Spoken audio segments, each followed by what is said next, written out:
let's take you to an ongoing developing story. That is the conflict in Ngorongoro area in the Democratic Republic of Congo. We do know that recently they were absorbed into the East African community. And of course, this is something that conflict, of course, if trade is to happen, cannot be beneficial to trade and all the, all the ambitions of the East African community. But this has not halted the local M23 rebels from fighting with the government security personnel, and this has escalated in recent times. And to help us bring this into focus is Tito Magot, who is a human rights lawyer. He's joining us live from Tanzania. Tito, I'd like to help our viewers understand exactly what the situation there is at the moment. What is happening in that part of the region, and why is it that it keeps recurring? What's happening? The situation is really terrifying, such that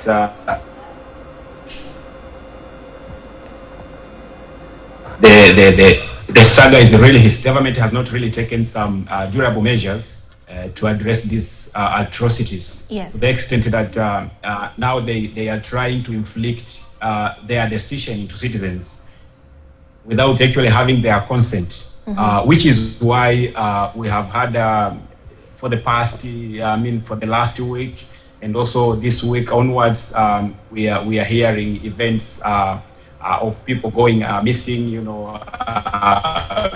people being killed,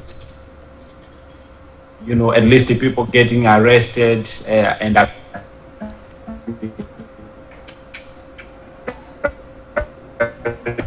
detained because the government is involuntarily repatriating them to other places, Tanga, without their consent, without their involvement. A trick narrative about it that there are some investors who have agreed with the government to inject money, in tourism sector, but also they want to grab land from the indigenous people of Loliondo, and also at the same time the indigenous people of Loliondo are almost aware of their rights because this saga has been there for a while. So it is a mixed feeling of say and illegal execution of eviction by the government. Right. And Tito, if possible, can you give us the humanitarian fallout from this ongoing conflict? Do you have the numbers? Because we've talked about the kidnappings and, killings. What are the numbers? What data do we have? Yes, the latest information we have about 13 cell leaders, these ward representatives, ward councillors have been arrested, and about 20 indigenous and they are missing.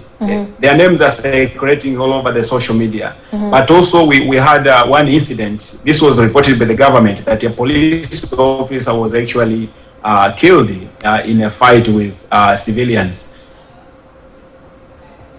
All right. Now, what are the local authorities? But also, we don't have actual number of the people who have actually succumbed to death as a result. Okay, Tito, I'd like to know what the local authorities are actively doing on the ground to ensure that they draw this ongoing situation to a close. The matter is really centralized, so it is the central government that is giving directions about everything. The latest from the government was a speech from the Prime Minister. The Prime Minister actually spoke in the Parliament that there's no fight, there's no controversies in Ngorongoro.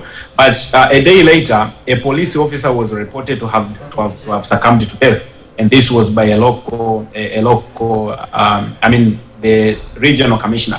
So you can see that the whole reporting and the whole coming out of information is centralized, and it is the government, the central government based in Dodoma, which speaks on behalf of the local government. And also you can see that there is a limited access to information from Ngorongoro because people who were arrested their phones and also and other means of communication were confiscated because they were accused of sharing the information and giving updates on what is happening in Ngorongoro. So the situation is really terrifying to the extent that the government is also squeezing the information in the way they want. They don't want the world to know what is actually transpiring there.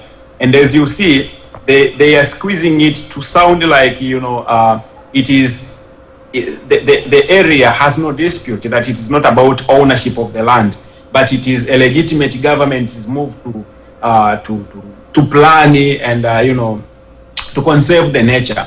Right. But that is a wrong narrative because it started months ago and it has been there years and years. Okay. Now, in such situations, one would hope that even as tourism is a priority for the government that is in power, their locals are to benefit, and therefore, if they benefit, there wouldn't be this sort of conflict between them and those who are responsible for the efforts of conservation.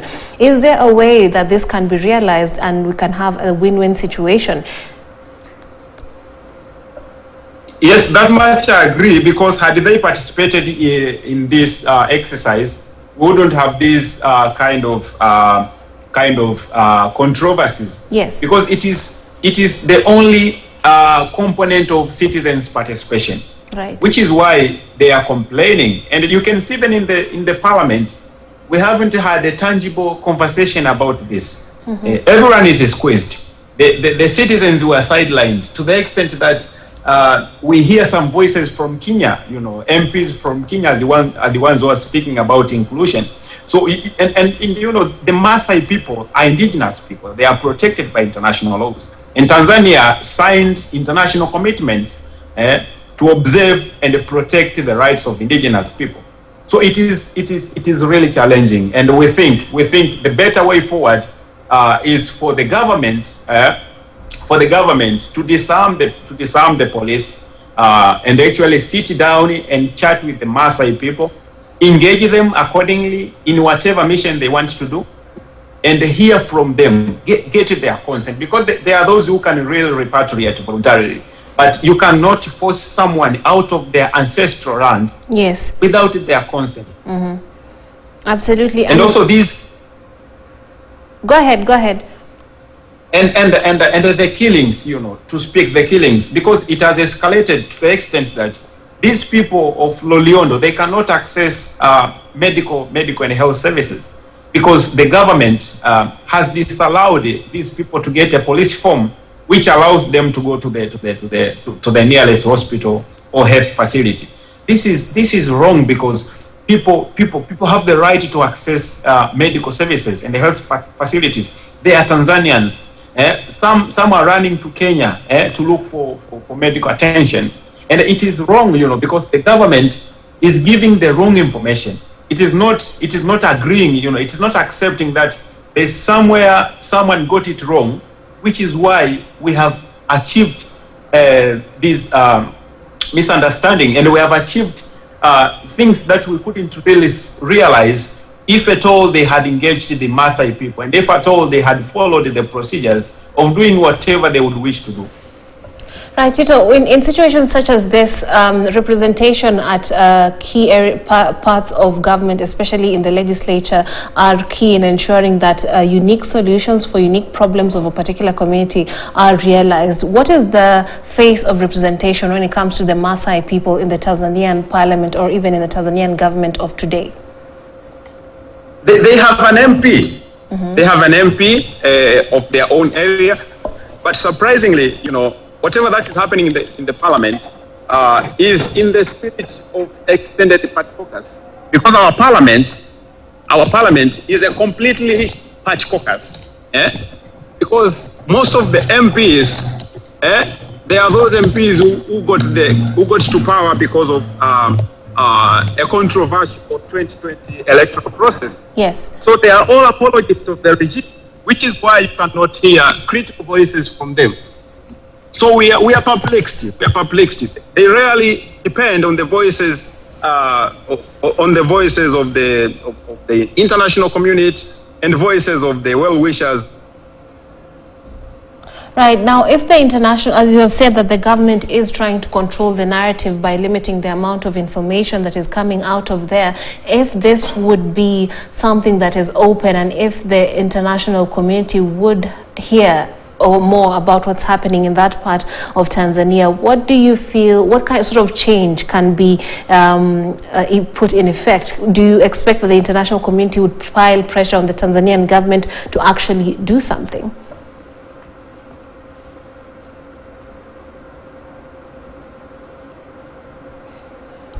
I hope you hear me well. Yes, yes. Yes. So in fact, all this needs a conversation. If there's actually a conversation about conservation,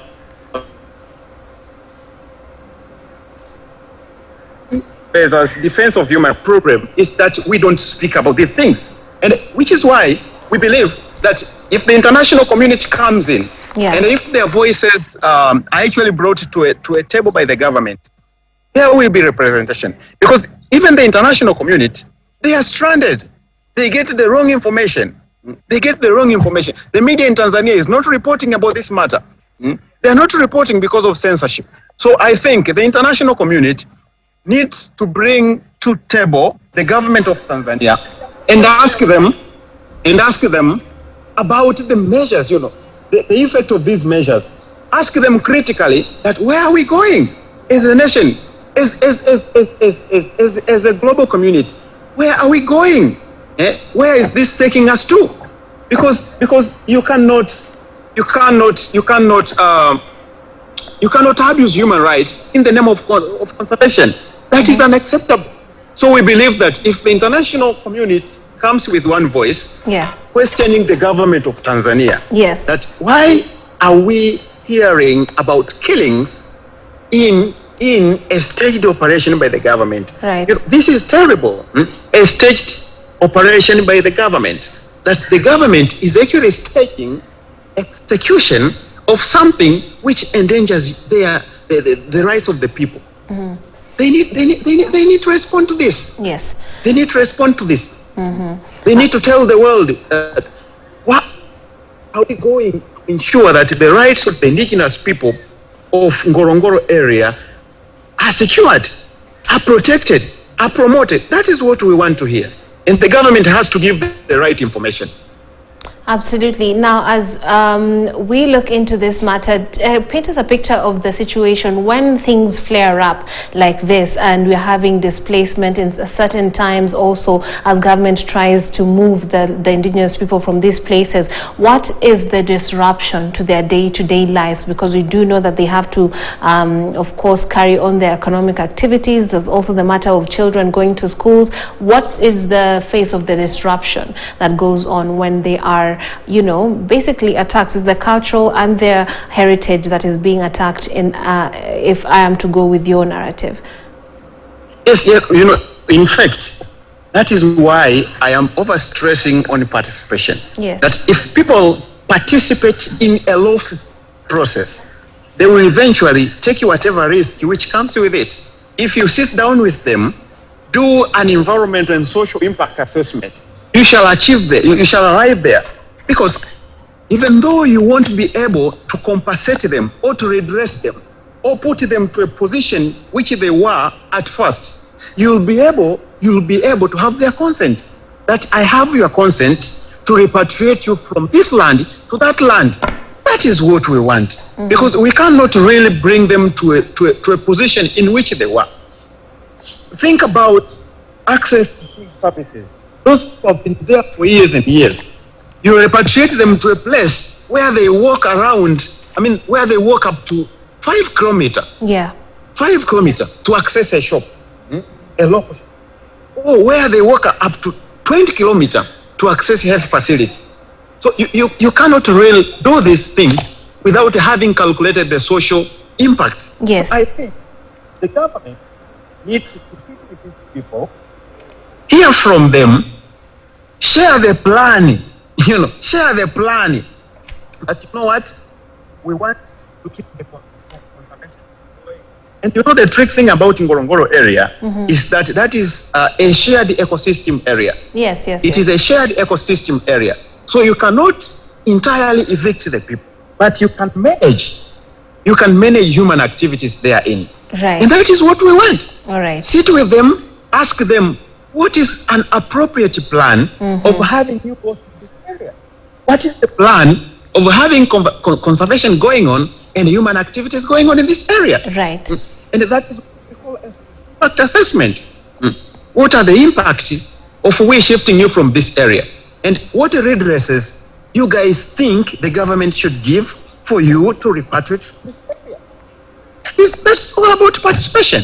And we have plenty of experts in our country. We have an advantage of an international community that is supportive. They can really come across and bring alternative solutions, because the Ngorongoro saga is not the first to happen in the world. And also we have had some case studies. Some case studies are not amplified, but have had worse scenarios than this of Ngorongoro. But experts came in where they were wanted. The problem with that is that sometimes we dishonor the role of experts. Politicians tend to execute missions without fetching the opinion of experts. So if we engage the people, if we speak to them, if we encourage them, and if we hear their voices, we will be able from time to time to ascertain the appropriate and the durable solution to our problems. But what is happening currently is completely abuse of rights.